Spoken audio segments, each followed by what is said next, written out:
So the WWE had their first event at Rolling Loud yesterday. And from what I'm looking at, from the response, it was a total failure. Why would you consider it a total failure? First of all, this is how I would have done it. And before I go on with this video, I want to give the WWE credit for even trying to branch their audience to the urban market. I've been saying for many videos, and this is one of the main problems that I have with wrestling fans. They've complained for years that, oh man, WWE's out of touch. They don't want to listen to the black market. They done it here. They're trying to do it here. And here's people, oh man, it was a failure. This, that, and the third. The idea was great. See, this is the problem with wrestling fans. It's like people just love to complain. Y'all starting to really sound like Disco Inferno and Conan. Like, y'all want to complain just to complain. But soon as they do an idea, like let's say hypothetically speaking, oh, we need to give this guy the belt. They give the guy the belt. Oh man, they didn't do it right. He should have did it like this. He should have did it like this. This is what I don't like about wrestling today is that it gave everybody a platform to complain and think they know everything behind the business. So I salute the WWE for wanting to branch out to the urban market.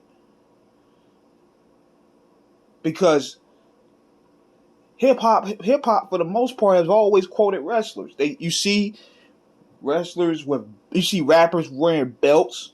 You see rappers sampling themes. You seen rappers quote wrestlers.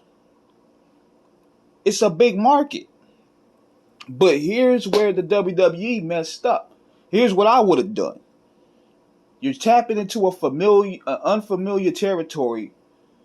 Rolling Loud. Rolling Loud and Coachella are some of the worst crowds ever when it comes to concerts.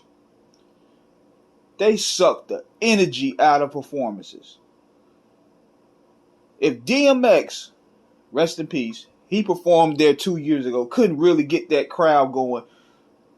He didn't really get that crowd going until he did Y'all Gonna Make Me Lose My Mind. What makes you think putting Chad Gable in the middle of Rolling Loud gonna work? See, what they should have done, they should have went ahead and got already familiarized faces. People that are already familiar with the wrestlers. Like Jeff Hardy. Because Jeff Hardy gets quoted many times by these youngsters. Jeff Hardy, Rey Mysterio, the Hurt Business with, Bobby Lashley when they was together. Goldberg, Cena, Randy Orton. You could have had Randy Orton and Soulja Boy have a confrontation. That would have did numbers. And if you was going to have wrestling matches, you should have went all out. Falls Count Anywhere. Weapons match or something. Steel cage or something. You got to give them exciting because you're dealing with a generation of stoners. If you're going to give them that hard rock experience, don't give them no technical match. Nobody trying to see that when they go to a music show.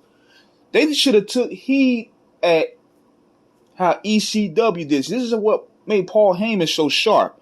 Paul Heyman had New Jack, had Steve Corino come to the Limp Bizkit show, and they had Fred Durst and Steve Corino have a confrontation on stage in front of the people. And that gave ECW a lot of press.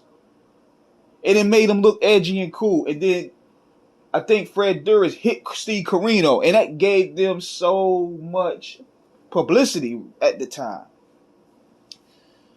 They should have had Randy Orton RKO the baby.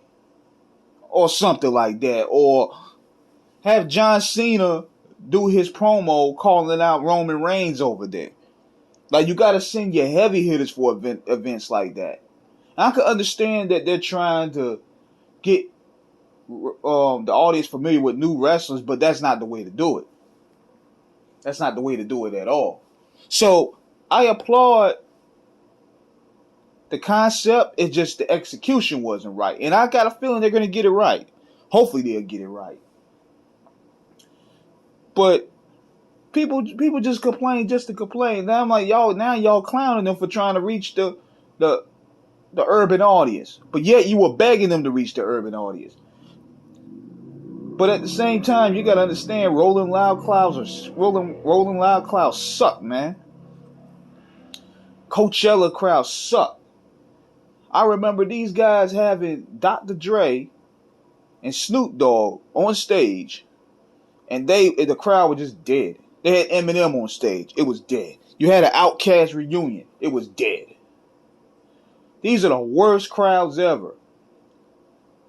So I applaud the WWE for trying, but the execution just didn't hit at this moment. So hopefully they'll go to somewhere where it's more liver.